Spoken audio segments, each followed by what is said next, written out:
ಯಾವುದೇ ಕಾರಣಕ್ಕೂ ಚುನಾವಣಾ ಕಣದಿಂದ ಹಿಂದೆ ಸರಿಯೋ ಮಾತೇ ಇಲ್ಲ ಅಂತ ಸಂಸದ ಮುದ್ದಹನುಮೇಗೌಡ ಹೇಳಿದ್ದಾರೆ. ಈ ಸಂಬಂಧ ಮಾತನಾಡಿದಂಥವರು, ನಾನು ಯಾವುದೇ ಸಮುದಾಯದ ನಾಯಕನಲ್ಲ, ಎಲ್ಲ ಸಮುದಾಯದವರನ್ನು ನಾನು ಪ್ರೀತಿ ಮಾಡ್ತೇನೆ. ಕಾಂಗ್ರೆಸ್ನವರು ನನಗೆ ಬೆಂಗಳೂರು ಉತ್ತರದಲ್ಲಿ ಸ್ಪರ್ಧೆ ಮಾಡಿ ಅಂತ ಹೇಳಿದರು.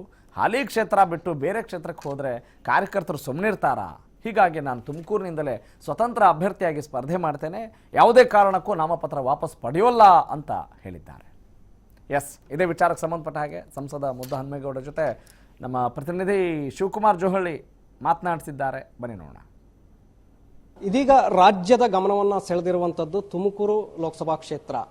ಮಾಜಿ ಪ್ರಧಾನಿ ದೇವೇಗೌಡರ ಸ್ಪರ್ಧೆಯಿಂದ ಸಾಕಷ್ಟು ಕುತೂಹಲವನ್ನು ಕೇಳಿಸಿದೆ. ಜೊತೆಗೆ ಹಾಲಿ ಸಂಸದರಾಗಿರುವಂತಹ ಮುದ್ದಹನುಮೇಗೌಡರಿಗೆ ಟಿಕೆಟ್ ಮಿಸ್ ಆಗಿರುವಂಥದ್ದು ಕೂಡ ಸಾಕಷ್ಟು ಅಸಮಾಧಾನಕ್ಕೆ ಕಾರಣವಾಗಿದೆ. ಇದೀಗ ನಮ್ಮ ಜೊತೆ ಮುದ್ದಹನುಮೇಗೌಡರು ಇದ್ದಾರೆ. ಯಾವ ರೀತಿಯಾದಂತಹ ಒಂದು ಹೇಳಿಕೆಯನ್ನ ಕೊಡ್ತಾರೆ ಅನ್ನುವಂಥದ್ದನ್ನು ಕೇಳೋಣ. ಸರ್ ನಮಸ್ತೆ. ಸರ್, ಎಲ್ಲೋ ಒಂದು ಕಡೆ ನಿರೀಕ್ಷೆ ಇತ್ತ ಸರ್ ಈ ತರ ಆಗುತ್ತೆ? ಯಾಕೆಂದ್ರೆ ಹಾಲಿ ಕ್ಷೇತ್ರಗಳನ್ನ ಯಾವುದು ಕೊಡೋದಿಲ್ಲ ಅಂತೇಳಿ ಕಾಂಗ್ರೆಸ್ ನಾಯಕರು ಕೂಡ ಬಹಳ ಸ್ಪಷ್ಟವಾಗಿ ಹೇಳ್ತಾ ಇದ್ರು. ಎಲ್ಲೋ ಒಂದ್ ಕಡೆ ಅನ್ಯಾಯ ಆಗಿದೆಯಾ ಇಲ್ವಾ? ಅನ್ಯಾಯ ಆಗಿದೆ ಇಲ್ಲ ಅಂತ ಜನ ಹೇಳಬೇಕು, ನಾನೇನು ಹೇಳೋಕ್ಕಾಗತ್ತೆ. ಆದರೆ ಒಂದು ಸಿಟ್ಟಿಂಗ್ ಮೆಂಬರ್ ಆಫ್ ಪಾರ್ಲಿಮೆಂಟ್ಗೆ ಚುನಾವಣೆ ನಿಲ್ಲೋದ್ರಿಂದ ಅವಕಾಶ ಇದು ವಂಚನೆ ಆಗ್ತದೆ ಅಂತ ಹೇಳ್ಬಿಟ್ಟು ನಾನು ನಿರೀಕ್ಷೆ ಮಾಡಿರಲಿಲ್ಲ.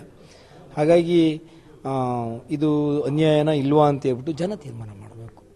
ಸರ್, ಮುದ್ದಹನುಮೇಗೌಡರು ಬಂಡಾಯ ಅಭ್ಯರ್ಥಿಯಾಗಿ ಕಣಕ್ಕಿಳಿದಿದ್ದಾರಾ, ಸ್ವತಂತ್ರ ಅಭ್ಯರ್ಥಿಯಾಗಿ ಕಣಕ್ಕಿಳಿದಿದ್ದಾರಾ? ನಾನು ಬಂಡಾಯ ಅನ್ನೋ ಪದ ನಾವೇನು ಉಪಯೋಗಿಸಿಲ್ಲ ನಾಮಿನೇಷನ್ನಲ್ಲಿ. ನಾನು 2 ನಾಮಿನೇಷನ್ ಹಾಕಿದ್ದೀನಿ. ಒಂದು ಕಾಂಗ್ರೆಸ್ ಪಕ್ಷದಿಂದ ಒಂದು ನಾಮಿನೇಷನ್ ಹಾಕಿದ್ದೀನಿ, ಇನ್ನೊಂದು ಸ್ವತಂತ್ರವಾಗಿ ಹಾಕಿದ್ದೀನಿ. ಅದರಿಂದ ಬಂಡಾಯ ಅನ್ನೋ ಪದ ನಾನೇನು ಬರೆದಿಲ್ಲ ಇದರಲ್ಲಿ ನಾಮಿನೇಷನ್ನಲ್ಲಿ. ಮೈತ್ರಿ ಧರ್ಮಕ್ಕೆ ಎಲ್ಲೋ ಒಂದು ಕಡೆ ಉಲ್ಲಂಘನೆಯನ್ನ ಮಾಡ್ತಾ ಇದ್ದಾರೆ ಮುದ್ದಹನುಮೇಗೌಡರು ಅನ್ನುವಂಥದ್ದು. ಹಾಲಿ ಸಂಸದರಿಗೆ ಯಾವುದೇ ಸಕಾರಣಗಳಿಲ್ಲದೆ ನೀವು ಕ್ರಿಯಾಶೀಲ ಸಂಸದ ಅಂತ ನೀವೇ ಹೇಳಿ, ಮೈತ್ರಿ ಎರಡೂ ಪಕ್ಷದವರು ನನಗೆ ಹೇಳ್ತಾ ಬಂದು ನನ್ನನ್ನು ಏಕಾಏಕಿ ಯಾವುದೇ ಸಕಾರಣಗಳಿಲ್ಲದೆ ನಿಲ್ದಂಗೆ ಮಾಡಿರ್ತಕ್ಕಂಥದ್ದು ಮೈತ್ರಿ ಧರ್ಮನ? ಅದು ಮೈತ್ರಿ ಧರ್ಮನ?